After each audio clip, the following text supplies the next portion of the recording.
Welcome to Fly Nubian Money, where we help you master your mindset and maximize your money.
Good morning, and happy hump day.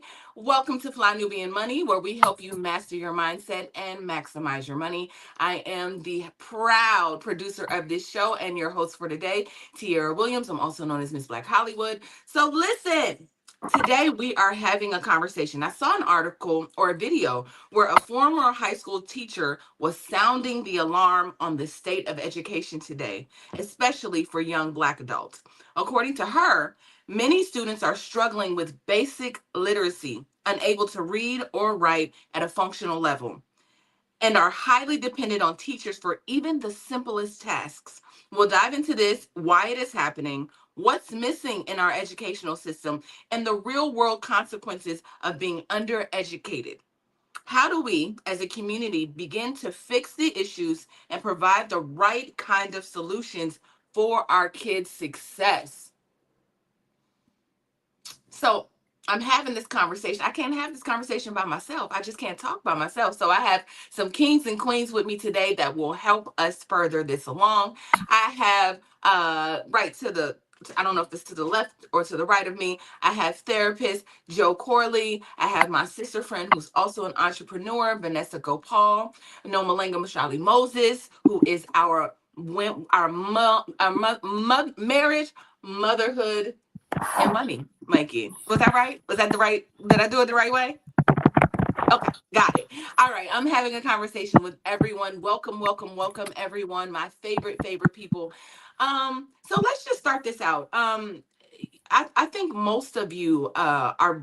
Everybody has worked in education at some to some extent, right? On this panel, you can just give me a shake of a yes or no, or just have been in spaces with children. I want to hear from you. What is your impression of this, of this article or this topic? I'll start with you, Joe. Joe, you look weird now. You look blurry or Yeah, I don't know what happened. My depressed. camera got warped all of a sudden. I don't know. Okay. Figured out. Okay. But Well, we'll roll with it. in the meantime, in between time, yeah, this is disappointing. I really want to hear more kind of what information we've gathered to feed my understanding of what's going on. I've been a teacher. I was a teacher for over a decade, and I'm very curious about what the facts say about it before I lend my thoughts to it. Yeah. Yeah. Yeah. They're saying the kids can't read and write. And I know just for me, just having a teenage daughter, I'm noticing that I'm seeing a lot of kids like spelling things out phonetically. I don't know. They don't even spell one. Like, I don't know if there's the energy to even spell when I'm seeing some of the memes. Vanessa, what do you say? I mean, I'll let this more of the stats come out, but I think in general, I think it always goes back to the family and what you teach at home. I think that we can't allow a system of any sort to, teach our children. I think that it's really up to us as parents, as community members, and as a village to teach our children and sort of build this confidence in reading and make it cool to learn. I think right now more than ever there are millions of different ways to learn. You have a ton of different apps that speak to different learning types. You have obviously old school books. You have, I mean, it's just so many ways. You have even, audible listening type of devices, right? So I think it's really important to kind of start at the foundation level. And I think that's where we're kind of missing that gap, because studies show that if you don't get those foundational years in the beginning, those are some of the most important years. Then I believe we talked about this on the show too before. By fourth grade, they are determining the success rate of them moving forward. Even sometimes like the prison pipeline of like how many prisons to build. So I think it's important for us as a community and families to really focus on getting down those foundational years, which gives children the confidence to kind of go on to those higher levels and be successful. Okay. Well, we'll keep it. All right. I love that. Nomalinga, what do you say? I'm almost going to copy exactly what she says, because I've been an advocate for homeschooling for over 10 years. And when I talk about homeschooling, people always think that I'm only talking about taking children out of school and schooling them at home. But I mean that the primary responsibility of educating children is that of the parents and the family in the home. Whether Mhm. you supplement that with putting them in a school, private, public, or whatever, is entirely the family's choice, but the primary responsibility is that of the family. And then it also depends on the culture of the family. Is reading a part of your culture? And if it's not, you're probably going to end up with children who can't read and write. So if for most schools nowadays, I know our son who's 9 years old, they have a reading requirement, and I'll always check. He'll read to me. I'll always check that he's reading, and it's really that basic. So when I used to teach homeschooling, a lot of parents would be nervous if they were trying to take their kids completely out of school about, well, am I going to get it wrong, and is my child going to end up not getting what they need? But there are a few fundamentals, and there used to be just the 3 R's. It was reading, writing, and arithmetic. And I think Vanessa already said that you have to hit those things by the fourth grade, which means when a child is about 9, 10, maybe 11 years old, by then they have to be reading, they have to know basic math, and they have to know how to write. And I always added the fourth R, which was reasoning, which is critical thinking, logic and critical thinking. And again, you can only do so much in a school when you don't have the support of the parents in the home. As a teacher, I mean. And the same thing applies to parents as well. Is of course you need, if your children are in school full time, you need the teacher and the school support. But I have never felt like the responsibility of educating a child was out there. It's always in the home. Yeah, I agree with that. We took, and I'm about to go to the video, but we took my daughter out for the entire year, her entire eighth grade year. We pulled her out because she was just having some issues, and I think the same issues that all kids have in middle school, where they're just kind of struggling with self and what does this mean and who am I? And depending on that environment, if they're around students that look like them or do not look like them, it can really affect them in a bad way. And so we had to pull her out and just really love on her. All hands were on deck. It was about reading and writing and arithmetic, but I had just set that foundation so early, right? I started saying, like, when Lauren was 2, like, this is brown, this is yellow, just very, very early, spending that time with her and trying to put those things into her. So by the time 8th grade, we could she was reading at a 9th grade level in 5th grade. So we had some leeway, is what I'm saying, to just take her out and just love on her and give her the other things that I think she needed outside of just learning, basic skills. So with that said, let's hit this first video so we can get some perspective, as Joe said he needs, so we can further this conversation. Somebody that taught high school and basically educating our new young adults, we should all be scared. Every last one of us should be scared. These kids cannot read, they cannot write, there is no type of comprehension skills, no type of critical thinking. They cannot do anything on their own.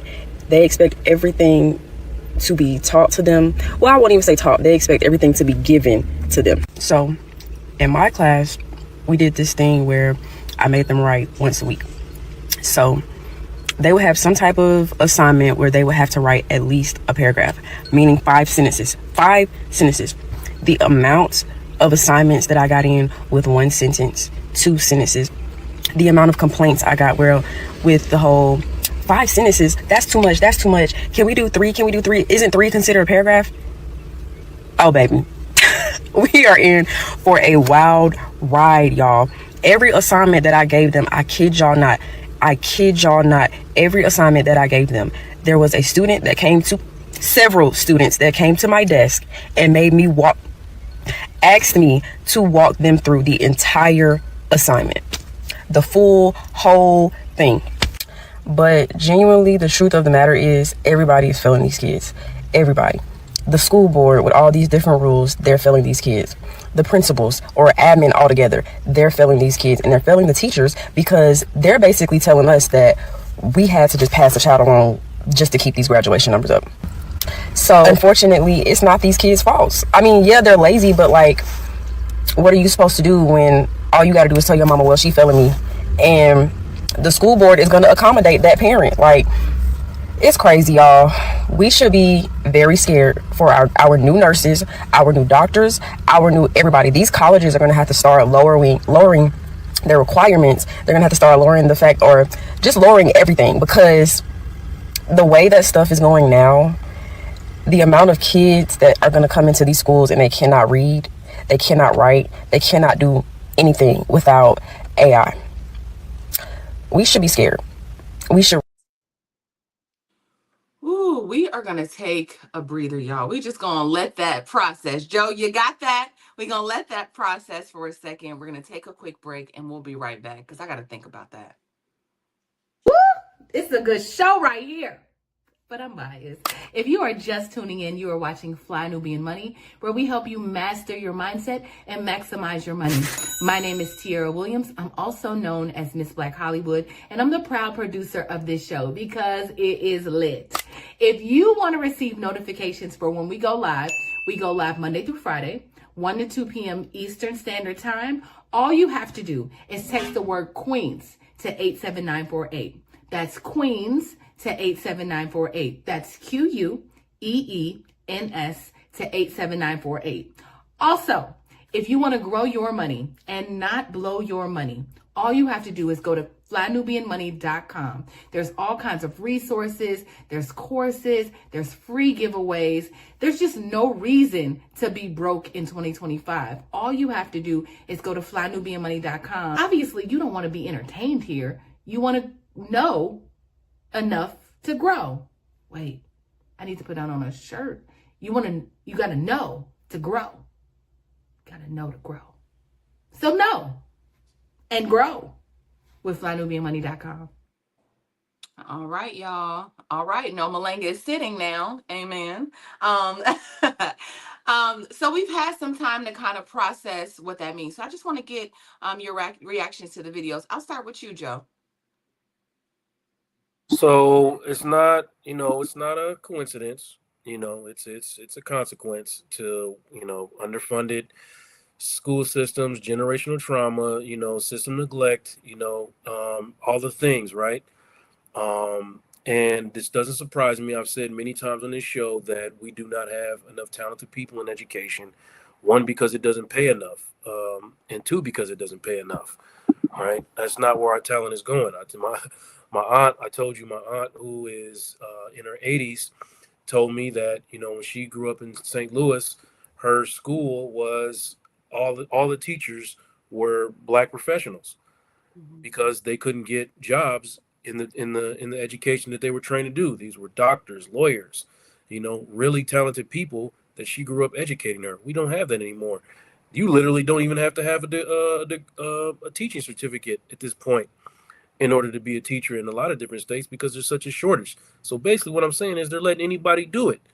So if you're letting anybody do it, you're going to take your paycheck and do what's most convenient for you. And when it comes to educating these children, and then we don't have talented principals. We don't have talented superintendents. We don't have them. So, and then what are we doing? We also, with a generation that just has developed learned helplessness. They're helpless.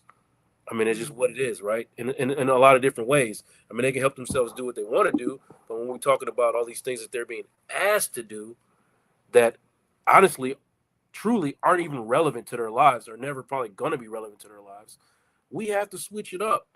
And that's why I'm with Nomalinga. Like, I homeschool my son, and that is what it is. We cannot trust this school system to do anything but watch our kids for 8 hours. Mm. Mm. Vanessa, what do you say? I mean, there was a part in there where she was saying something about, the students would come up to her desk and be asking them to walk her to walk them through every piece of the assignment. Is that not her job? Is that, or is she, help me understand. What was your perspective on that? I mean, I didn't. I wish that she would have clarified the grade level, but I mean, I'm assuming my daughter's in first grade and my daughter can write 5 sentences, so that just tells you. I mean, I can't imagine, right? Third, fourth, fifth grade, you should be able to write 5 sentences. But I think it's just a failure on the family's fault, honestly. I think that if you get to any level where your child cannot write 5 sentences a week and they've been passed along, it's a severe issue, right? I mean, at the end of the day, we can blame the school system, the teachers, but I mean, they're already living their lives and they have their income, they have their careers and all that. Like, we have to be responsible for our own children. Someone just posted in there and said, if your child cannot read, it is your fault. And I absolutely unequivocally agree with that. Because at the end of the day, when we have children, it's our responsibility. Now, I understand you have some, foster care children or some, rules to acceptance, but those should be the focus on where teachers need to be going one by one with that student, right? The people who don't have parents, or maybe dealing with like some other type of issues, which most schools will develop like an IEP plan for those type of students, right, that are dealing with like behavioral issues, or maybe they don't have a family foundation. But I think No Malanga said this too, that kids basically mimic what they see. So if you're always on your phone, or if you're not paying attention to your kid, then that's just kind of what they're going to mimic. You literally have to make it a priority. If you want your child to do something, you have to mirror it. They have to see it. That's just the bottom line. So I think that, we're running into an era where you're gonna, I don't know if it's necessarily like all doom and gloom, but what I believe is that you're going to see this gap of widening of people Hmm. who can do stuff, maybe people like our children who we put the work in, time in, homeschool. They're going to be extremely, extremely talented in a pool of untalented, lazy people. So you're going to see, I think, the wealth gap expand exponentially. And I think for our Black community, we just got to get on board with like, you know, and I don't want, because my sometimes when I listen to stats, my world isn't that, because everybody around me, I feel like, is very in tune with their children. I mean, like you said, Lauren was reading. Lauren was sitting on my couch at like 4 or 5 years old, guys, and I was on Netflix, looking past some adult, not adult stuff, but like some action rated R. And she was like, "What's," and read the title. I was like, "Oh my God!" I had to turn it to the kid. I'm like, who told you how to read? Why are you reading at 4? Why? You know? And I realized, like, dang, I gotta I gotta watch what I'm scrolling through, 'cause she's reading these titles. So I think it's I think it's just sometimes the people around me are very involved with their children. And maybe it's just that birds of a feather. I flock with the same type of birds. But I think that, we just have to be responsible for our children. We can't keep blaming a system. Like, it's not the system's fault all the time. It's like, you had this kid, right? Your kid Yeah, can't yeah, read in fourth, fifth grade. That's your problem. That's your laziness as a parent. It has nothing to do with the school and the teacher. yeah. Um, No, Malinga, what do you say about that? I mean, because I agree with that. Obviously, I'm a hands-on mother. I am very involved in my daughter's life. But for the parents that do have to work and that kind of have to rely, when I was younger, I was in programs where the teachers cared, and so it's a little bit of like what Joe was saying. I was in different programs. I had teachers that were like on my tail about all of the things. It felt very much more like a community, and that you had aunties. Whenever we go take Lauren to school, we're always looking for the auntie in the room that can just put their hand on Lauren in every environment that we take her to. So is it are they failing us, or is it like, do we just lack community now? Like, what is the issue? I also was curious to know what grade level she was talking about. And it didn't sound like it was first or second grade. It sounded like it was No. further along, which is why she was surprised. I just saw a comment kind of pass through that said, parents also, or some parents also can't read and can't write. And that is actually true. Yeah. Maybe about over 10 years ago, I had like about 2 or 3 blogs. And I remember sometimes we would get people to write, and I would edit, and it would just be impossible to put it out because I just didn't understand what was happening. And I've also taught at the college level, and unfortunately, you actually do get people who get all the way. One of the colleges I taught at was a community college, so they can get into the first year of college and not really be able to read and write. So it does happen. So if we're trying to identify one of the major problems, aside from I wouldn't necessarily say assigning blame, but assigning responsibility to the family and the community of that child. If I was to look at another core issue, it would be this idea of everybody moves on to the next level, regardless.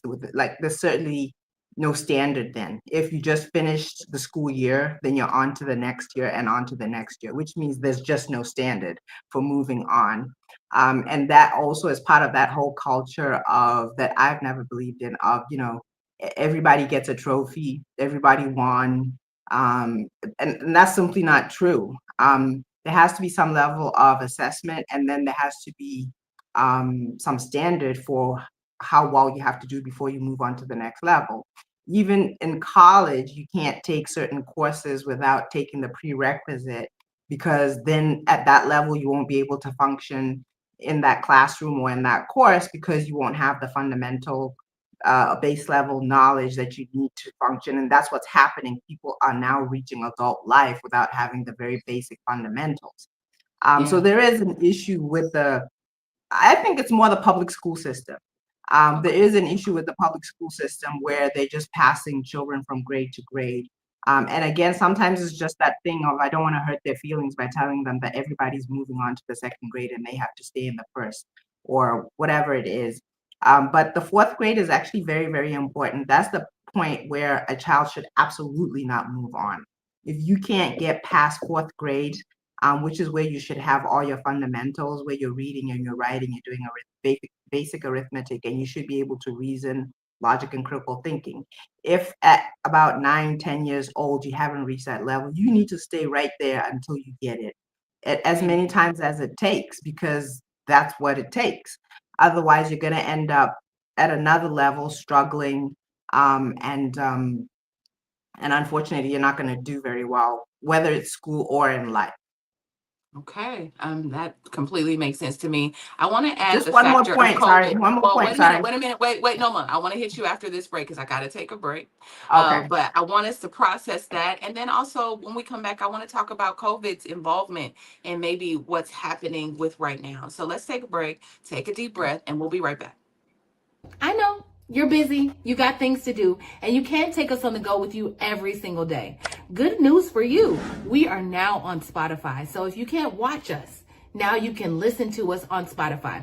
Search Fly Nubian Money and all the episodes shall appear. All you have to do is like, subscribe, leave a 5-star rating, leave some comments, tell people how you love us so that when other people come along and are looking for a great show to watch, they can find Fly Nubian Money too. One last thing, and just in case you've been sitting under a rock, Fly Nubian Money now has an investment club. We are the Fly Nubian Money Club. It's easy. All you have to do is go to flynubianmoneyclub.com, and I am committed to bringing in top experts from all industries to help you level up. They're teaching us the skills that we need to compete in this market.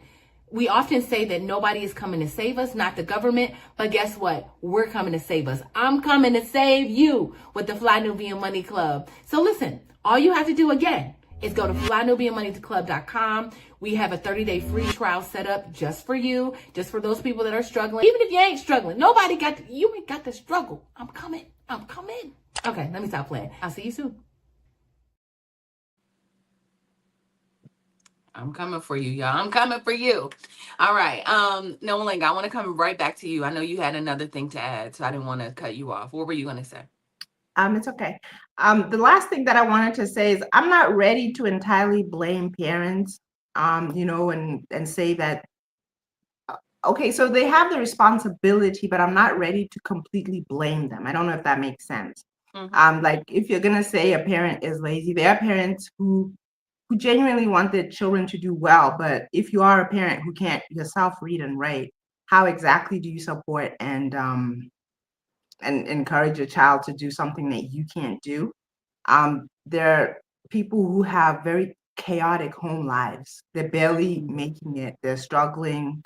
There's abuse, whether it's the mother and father, whatever it is, just very, they're barely making it. And one of the things that I don't know about most schools, but one of the things that I've always said as an educator is sometimes when a child is not doing well, as an educator, you have to check, did they eat that morning? Did they sleep a good 8, 10? They need 10, 12 hours when they're young. Just those basic things sometimes are not there. And then to say some children, there's people my age, I'm in my 40s, who say, well, I was like, what would they call latchkey kids? They came home to nobody and spent the whole day with nobody because mom and dad or just mom were at work. So it's easy to say some of these things that I personally have said that is the responsibility of the parent. But what if that parent is trying to work 2 jobs just to stay above the ground and so forth? So it then extends to community, in the sense that you should have aunts, uncles, neighbors, grandma, grandpa, and so forth. And even siblings. You'd be amazed at what siblings can do, where you allow an older sibling to be with a younger sibling and so forth. It should just expand a little bit. The responsibility should expand a little bit in order for everybody to be successful. That's what I think. Those are some great thoughts. You said a lot of things. Vanessa, you want to add to that? I saw you I do. fidgeting. I think that too. I think to add to that, I think that's important. I mean, I think that it's it's for sure the village and the family's responsibility, with the exception if it's like abuse or foster care. But I want to know, I think it's very interesting, right? Like just my perspective. My mom didn't know how to do half the stuff. My mom never read a book to me, my mom or my dad, to be honest. They never read a book to me. But I'll tell you one thing I wasn't going to do. I wasn't going to go to school and act up. Because see, that's where if you are not able to teach your children the things that they need to know, maybe you don't have the capabilities to. One thing you can control or early on is the way that they view the teacher, the respect level that they have for the school system, the education system. When you go to these other countries, they're not sitting there doing the work with the kid. The kid gets all the work done at school because they have a different level of respect for what they're doing. So I feel like, with the exception of like abuse or something like that, but we're talking about, for the most part, and now no household is perfect. Like I feel like I grew up getting yelled at, you're gonna have some trauma. But I knew not to go to school and act a fool. Like that wasn't even an option. Like I probably wouldn't be here today. Like it was serious. Like you're not gonna go to school and act like you don't have no damn sense. And I feel like a lot of the kids now, a part of the detriment of them learning is because they have no respect for the system or the school, and they have parents who not only are not working with them, but who are also not engaged in like pushing the narrative of like, we don't play around in school. This is not a joke. We don't play around. I will come snatch you up. I will come sit, like we don't have that. So you have parents who are getting mad at the teacher, taking the student side, and where the teacher feels like they're scared to say something. So even if you can't necessarily do the things to homeschool your child, and as a supplement to public education, what you can do is instill some discipline in them and some values in them so that they can go to school and get what they need. My parents never did a day of homework with me in my life, never read a book, and it's because they were working. They were parents who were working, who were trying to make ends meet. I didn't grow up with a ton of money. My mom was young when she had me, just trying to figure things out.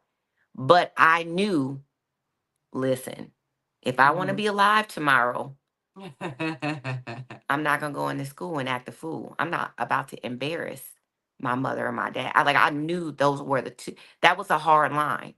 Yeah. So I think just for me, the respect value of what I was going to school to do was instilled. And I think we all have a responsibility as parents, at minimum, to do that. These kids don't have no respect for these teachers. You're It's absolutely right. absolutely crazy. It's dangerous to be a teacher in this day and age. It feels like either, especially, it just feels like a danger, right? Joe, before I go to the next video, I just want to get your perspective on that. And really, I wanted to throw COVID into this because here's the thing. I feel like COVID really changed, it changed schools. I mean, it changed students. I mean, they were forced to do this new thing, be at home, being, learning virtually.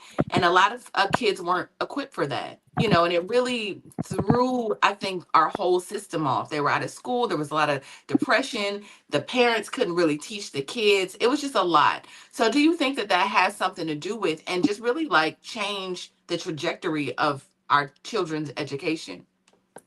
Not only COVID, I think that's one of many circumstances that changes the direction of everything. I mean, I don't disagree with the things that Noma and Vanessa are saying for the most part. Parents do have an accountability to make sure their children are respectful and make sure their children get the best education or understand how to read. You do have an accountability to that at the base level. However, like I've just seen too many as a therapist and as a teacher, I've just seen too many lived experiences that don't allow me to talk about it in that way. Like I mean, there's examples where the mother is doing her best to make sure her child is respectful, but she doesn't know that her daughter or her son's getting sexually molested by his uncle every weekend, so he's lashing out. So now she's looking at her like, man, she's not training this boy to come to school and do, but she's doing the best she can. And I know these are like seem like extreme special circumstances, but they're not that extreme. It And happens. they're happening all the time, you know what I mean? Mm-hmm. And she lost her job and she had a job. She's educated, she had a job, she lost her job. Now she's not able to get work. So her kids aren't eating every night. So her kids are angry and they're coming to school pissed off. And they don't want to talk about what's 4+4 because they're not eating. And like I said, but she's doing her best, to make them respectful, but they don't understand why they were eating last week and they're not eating this week. So it's like, and then, so my mindset on that is there are people that have been trained and educated to deal with these things and they're not doing it properly. So, and because a lot of them that are able or willing to do it properly aren't supported by a system that can consistently let them down over and over again, from the top down. So, yes, there is some accountability from the parent side, but the system, it does take accountability. You have to put some accountability in that system because it's failed our children over and over again. And we have we have to get out of this mindset. I'm not saying we don't, but we have been almost trained to be dependent upon the system, thinking that we should be able to send our kids to school and trust that they'll come back, a certain way. But yes, I do agree that we have to get out of that mindset. I do agree with Vanessa and Noma when they say that. But that's not an easy, like I can't like berate parents for not getting there or not being there right now. It takes a whole overhaul. That is systematic. It is completely systematic. Yeah. Yeah, I wanna throw to the next video. But I hear what you're saying. That's there obviously that's happening more than more often than not. And so there's a lot of my friends. I mean, I lived without my parents. I was one of those students that, was living with my auntie or my grandmother. And so, there's a lot going on. There's always a lot going on. And I just think that's an interesting perspective. So let's hold on to that, but let's go to this next video and then we'll respond to that. Imagine graduating high school with a 3.4 GPA, but you cannot read or write. You cannot read I Am Sam. Okay? You cannot even write your first name, which is a skill that's typically seen in children between the ages of 4 and 6. That's when they're able to finally achieve that goal, that milestone. But here you are at the big age of 18 and you can't even write your first name. That's exactly what happened to this boy in Tennessee. And guess what? He sued his high school. And guess what? The courts actually sided with him.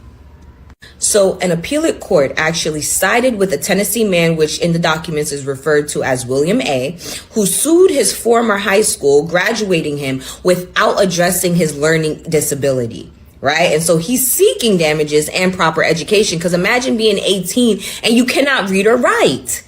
So according to the article, the district had given him an IEP. For those of you who don't know, that stands for Individual Education Program, right? And this is actually funded through our taxpayer dollars. This is supposed to be a program in which children who have learning disabilities, behavioral disabilities, any of those problems would receive extra one-on-one, you understand, teaching so that they could actually meet their goals, right? So it says that the district had given him an IEP saying that he had a learning disability and a language impairment, yet they never actually addressed any of it. Turns out he was dyslexic and they never acknowledged it.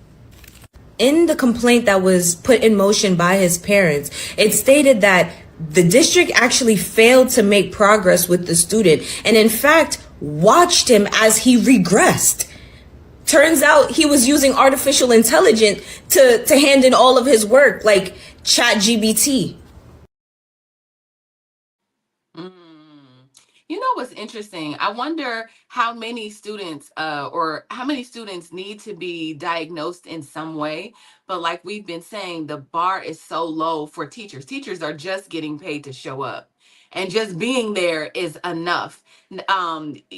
Discovering that a child, and each individual child may learn differently or need to be spoken to, or language need to be phrased a certain way for them to learn is really, is really scary, because like we're saying, some of it is the teacher, but some of it is the family. But not having talented teachers to identify and say this might be the issue that they're having, or maybe they need some, I don't know, we were talking about the Ron Clark Academy yesterday, and like how Ron kind of has this special program where he engages students a certain way and teaches them a certain way, and then trains teachers to also use that certain structure. So Joe, I'm gonna come back to you on this. What do you say for situations like that, where maybe our students can't read and write because they need to be, not necessarily have some type of disability or issue, they just need to be taught in a non-traditional or non-conventional way? Same thing I've been saying. Like, we have to have talented people doing these type of things. We have to, it has to be more rigorous than what it is. Everybody's not trained to educate certain things. Some people are just not prepared or equipped to do it. And that is what it is. I go back to the same thing that we started off saying. The parents do have accountability to get their kids somewhere where they can be educated and trained. There are circumstances that make some of that difficult, agreed. But talented people are required to do this. When we just let anybody do it for far too long, because that's the way we've done it, and that doesn't, it's not efficient anymore. It's not sustainable anymore. We just can't do it. Yeah. Yeah, it's so interesting. Hey, Keith Long, that's my friend. Hey, Keith. Keith says, so the parents didn't know he couldn't read. It's that part. It's like, I can't be in a house with Lauren all this time and be like, girl, read this. And she'd be like, I can't read. And somebody knew. I can't write my name. I can't write my name, and I can't read. Now, I'm sorry. You should be, young kids should be able to write their name before they go to school, at least. Like, they should be able to write like a B, a S. I mean, that means that you haven't done absolutely no parenting. And I get it. I don't. Wait a minute, and I guess Vanessa. Hold that thought. We're gonna go to break. And then I want you to, I know how you feel. We're going to go to break and we're going to come back and I'll let you finish your thought. Are you a Black business owner looking to expand your reach? Well, has Fly Nubian Money got good news for you? We are building a Black business directory to connect you with customers who need your services. And here is the best part. It is absolutely free. Email us at info@realvirtual.net. Send us your business name. Tell us a little bit about what you do, what services you offer, your website address, and your contact information. That's it. Together, we are going to build and circulate the Black dollar. Get listed today and start connecting with people who are probably already looking for you. Okay, Vanessa. Get I'm gonna listed. let you finish your thought, and I'm gonna go to some stats because I want to know. I know we've been saying what we think and in our opinion, but I want to know what the stats say. What were you gonna say? The stats say we need to focus on our damn kids. That's what the stats. That's what they should say. I'm gonna tell you exactly what they should say if they're not saying it. They're Focus on your not kid. saying Make sure your kid knows how to write their names before they go. There's no way in the world you should have a child. I don't care what your circumstances are, right? With the exception of a few rare, maybe, extreme situations where you should not know your child cannot read and write, and we're through high school. I just feel like at some point, and it may be, it may be that I don't want to like an American thing or, whatever. I come from two different cultures. So I feel like sometimes we just make excuses. And the bottom line is if you have children, they are your responsibility. And that's just it. So you are responsible for educating them. You are responsible ultimately for making sure they read and they write. Now, understand that there are a lot of different circumstances that can happen, but at the end of the day, it is your responsibility. And I just think we all, give a lot of, oh, this is what we're feeling. And this person was going through this. And man, if you're an adult and you have children, or you know what, maybe some folks need to start taking requirements before they have children, because what's going to happen is we're going to keep creating situations where you just have, you know, inefficient, traumatic kids who are just not exceeding or getting into trouble. And, it's just this victim. I hate the victim mentality. Like I get it. We all, but at Well, the end let's of the see what day, the they're your stat. Let's kids. see what the They your stats say. Because kids. you get your kids. Let's see what the stats say. All right. According to to a 2023 National Assessment of Education Progress Report, only 37% of 12th grade students performed at or above the proficient level in reading, revealing a concerning trend in literacy skill across the U.S. A 2022 study by the Literacy Project Foundation found that approximately 30 million adults in the U.S. are functionally illiterate, meaning they can't read above a basic level, which greatly hinders their ability to succeed in the workforce. There are 30 million adults. I want to know if that's one in every how many, what does that look like? So look to your left, look to your right. That means that most likely those people can't read. Let's go to the next stat. The U.S. Department of Education reported that adults with low literacy skills are twice as likely to be unemployed, and those who are employed earn, or on average, 20% less than their literate counterparts. According to the National Center of Education Statistics, Black students are more likely to attend schools with fewer resources and lower literacy rates, further contributing to the educational gap. I promise I can read y'all. A 2022 study from the National Bureau of Economic Research found that 70% of high school students or seniors were unprepared for college level reading and writing, with Black and Hispanic students showing the most significant gap in literacy and academic performance. You said something earlier, Vanessa. It's like you a birds of a feather. If you go to certain places and you're exposed to certain experiences, especially when it comes to, you know, having an education, it pushes you to want to be better. Like if you're in an environment around smart people, you want to be better. I remember in high school, I was not great because I'm an artist, right? I've been an artist and a creative all my life. So math didn't come as quick to me. So I had to do, but everybody around me was thriving in math. So what did I do? I went to summer school for math. I like it, just made me want to be a better student. I joined a math team, y'all. Like that's how dedicated I was in there. Like, I don't know what y'all talking about, but if I'm here, it's gonna rub off on me, is what I was thinking. Just being here in this environment is gonna make me better. So do our students have that? It feels like with social media being a factor, our students, some of our students, I won't say all, but some of our students just kind of like don't have that type of grit, don't have that type of nobody told me to join the math team. I was like, how am I gonna get it? Like, I gotta pass basic standards soon, like, so what does that say? Like, how can our students get this if they're not really being pushed in that way? Joe, what do you say?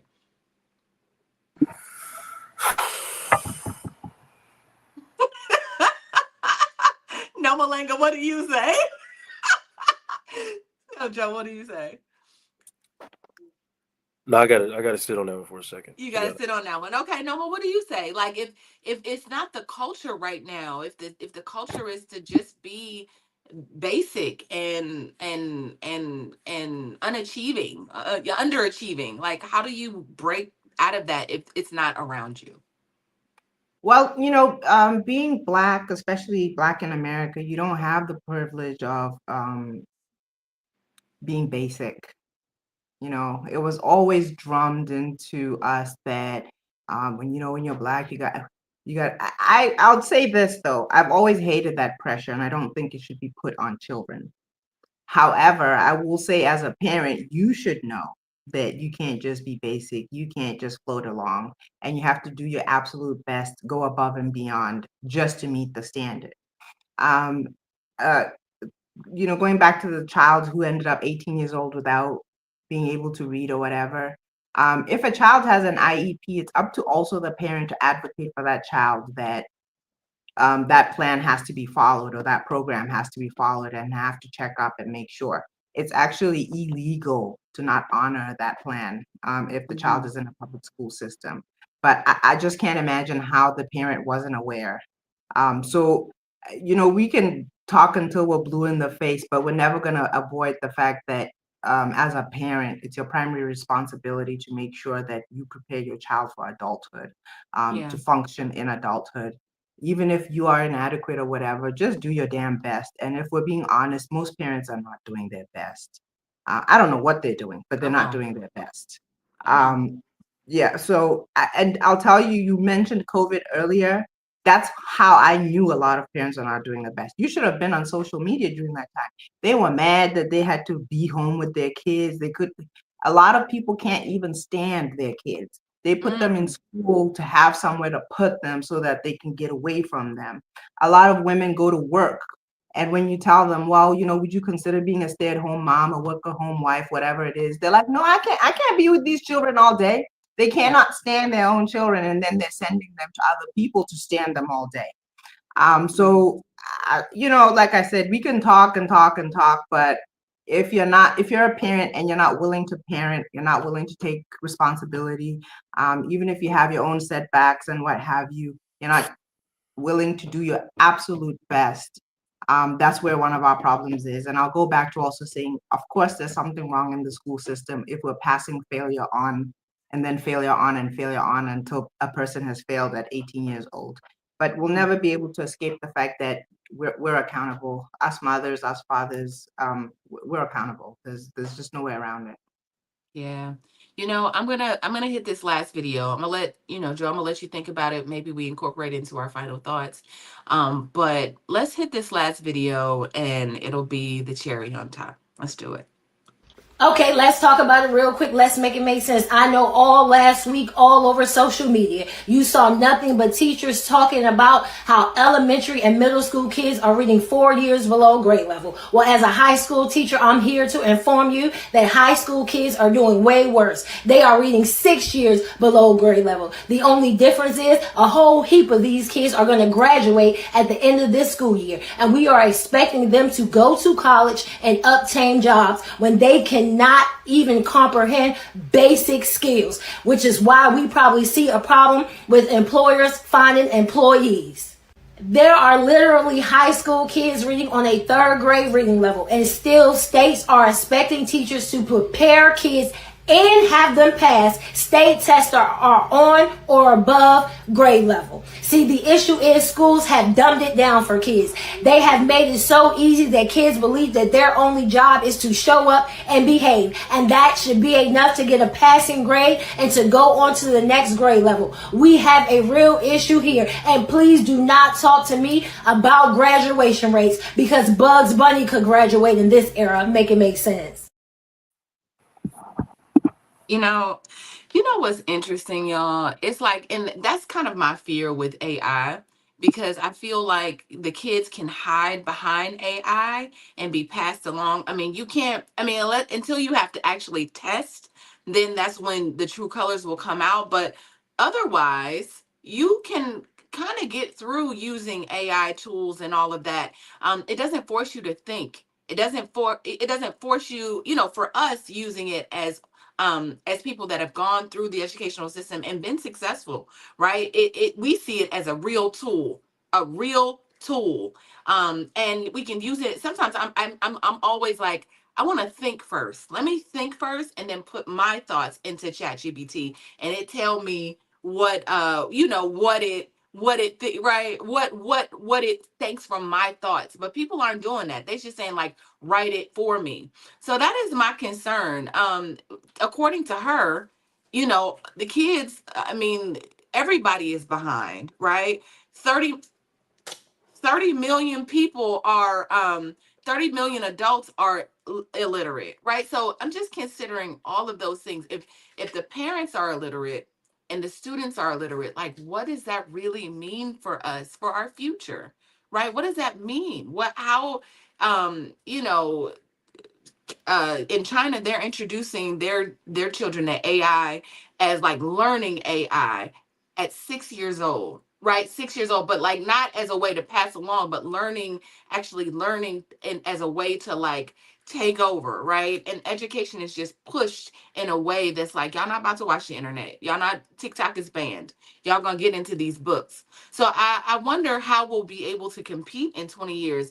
I mean, tell me what you all think about this. Let's work this into our final thoughts. Help me understand. Give me some hope about the future. Like, what can we suggest, to people that may be watching, that are thinking, like, what does this look like 20 years from now? And how do we catch up? Can we catch up? What can we do? I'll start with Malinga. What can we do? What does this mean? Help me understand. Okay, so since we're at like 3rd grade, 4th grade, which is where children seem to be getting stuck, you can go back to the basic fundamentals. I remember when our oldest two were young and we were homeschooling them, every week, at least one day of the week, we either go to the bookstore or to the library. So they had a requirement to read at least one book every week. You don't have to have the money to go to the bookstore. You can just go to the local library. Again, it's about your family culture. It's not about, sometimes it isn't always about a lack of resources. It's about your dedication and your commitment to getting your children where they need to be. So like I said, reading has to be a requirement. And then really you can use things like AI or technology. I remember we used to have these little quizzes that I can't remember what the program was. They would watch stuff on the computer, and it would show them some math, and then it would give them a test. And if they didn't get, I think, above 7 out of 10, they'd have to repeat and rewatch that content. And then once they got at least 7 out of 10, they could move to the next thing. And that was without my intervention. This is when our children were homeschooling. So there are tools and resources that aren't going to cost you an arm and a leg and don't require you as a parent to know everything, but you just have to have that commitment and that dedication. And I will keep saying it over and over and over again. Fourth grade is so, so critical. Once you get past fourth grade, you should be able to do the basics. And if you can't, you need to stay there. And if the school system that your child is in is passing them along, you as a parent need to stay at that fourth grade level until your child has gone past that. Again, it's just the basics. It's reading, it's writing, and it's arithmetic. Everything that you do after that is based on those three fundamentals. And as I said, I always added the fourth R, which is reasoning. If you go on Facebook and you watch some of the comments, you can see that some people don't have basic logic and critical thinking skills. So that's something that you have to instill from a very young age. So just those four things, that's it. If you're a parent and you're really concerned, like, what can I do? How can I escape this prison, a preschool to prison pipeline? How can I escape this horrible school system? Just those four things will get you far. I'm sorry, this is our last, our closing comments. My name is Nomalanga. I'm available on Facebook as Nomalanga Mhlali Moses. I do have my own YouTube channel under the same name, and I'm also on Instagram as Noma Moses. You got pass for our girls? Oh, okay, sorry.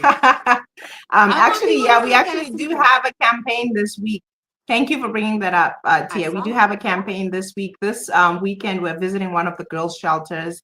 It's actually founded by an organization called WAR, W-A-R, Women Against Rape. So most of the girls that are in the shelter have been affected by that.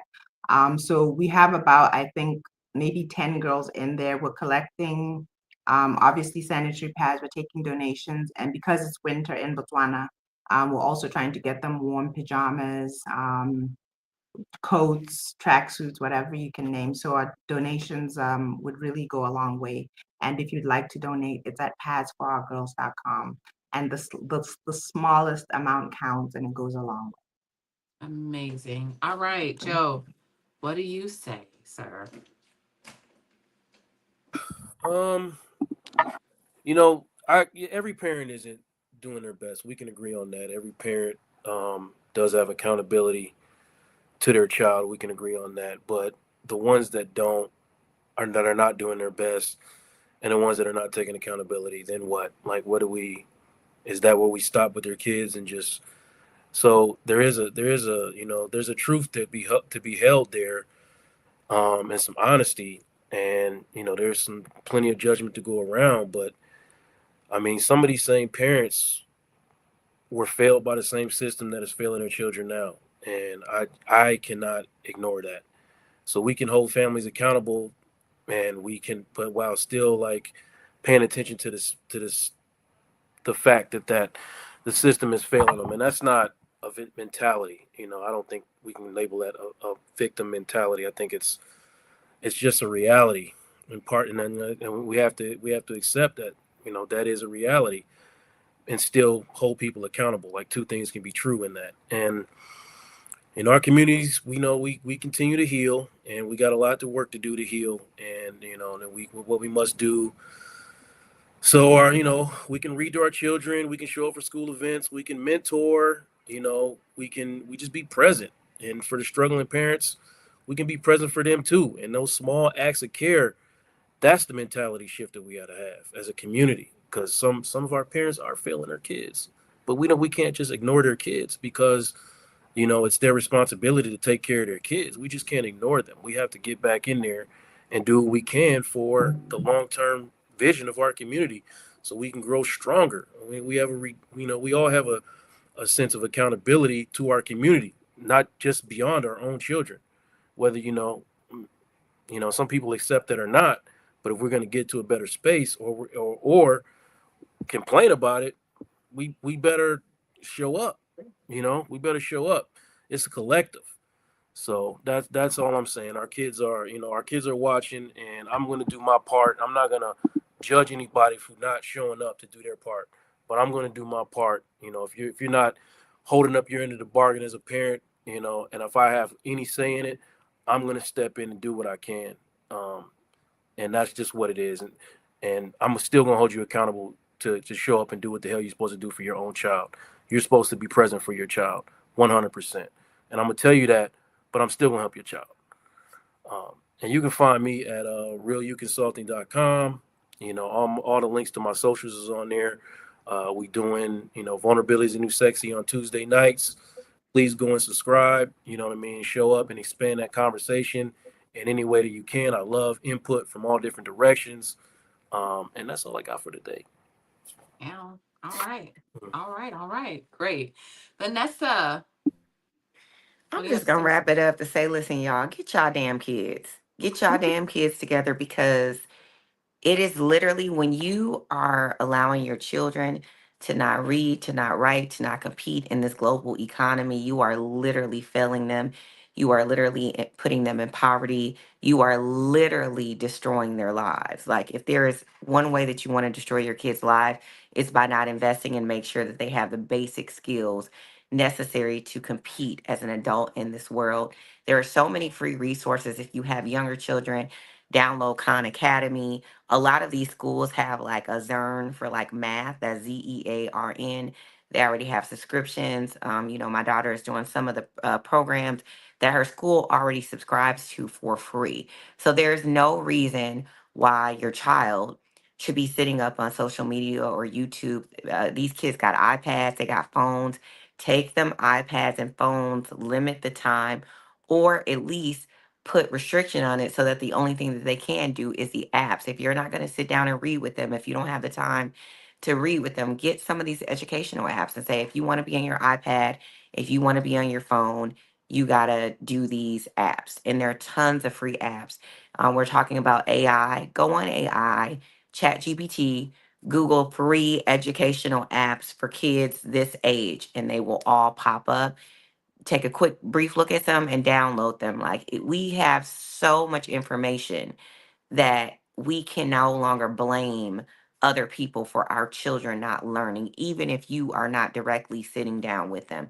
Take advantage of some of these free resources, but at the end of the day, get your damn kids. They are your responsibility, or don't quit having them, period.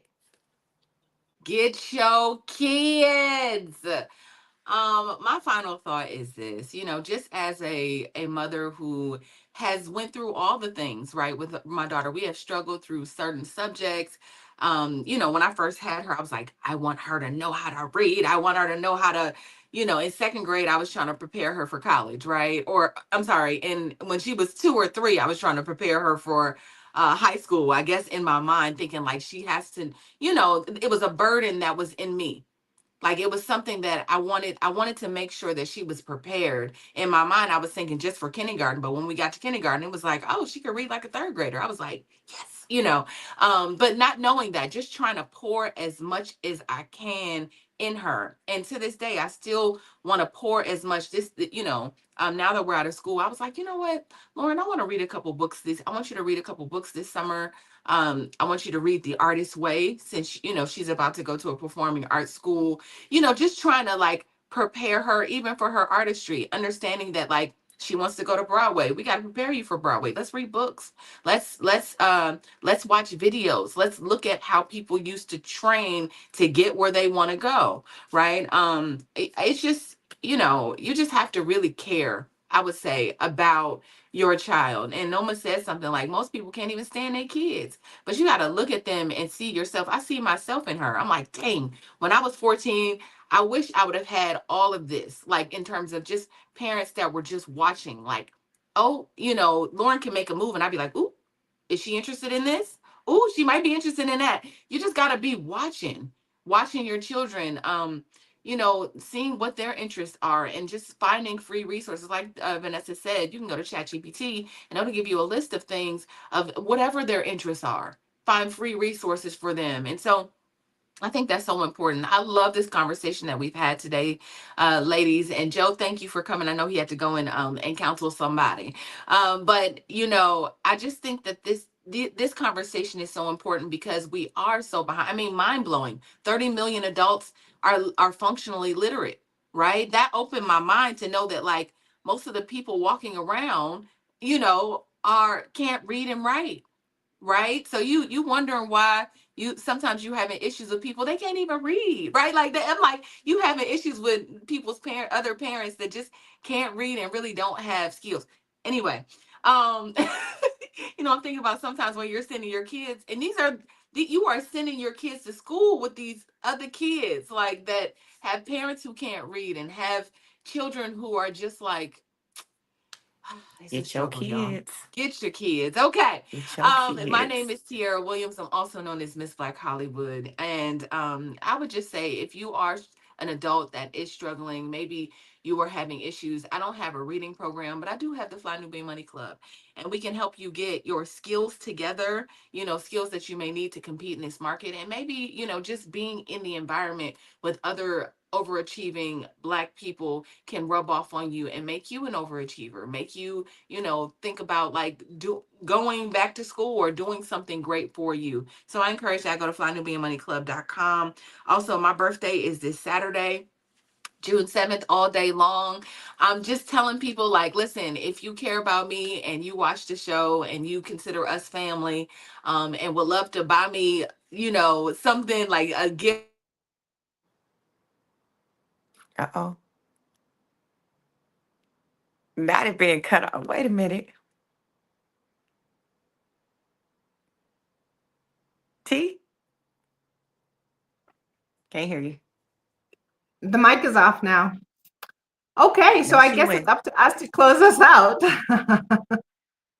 It's been a pleasure, and we will see everybody tomorrow. See y'all later. Have a great show. And I think Tiara was saying it's her birthday Saturday. Y'all show her some love on Saturday. Y'all have a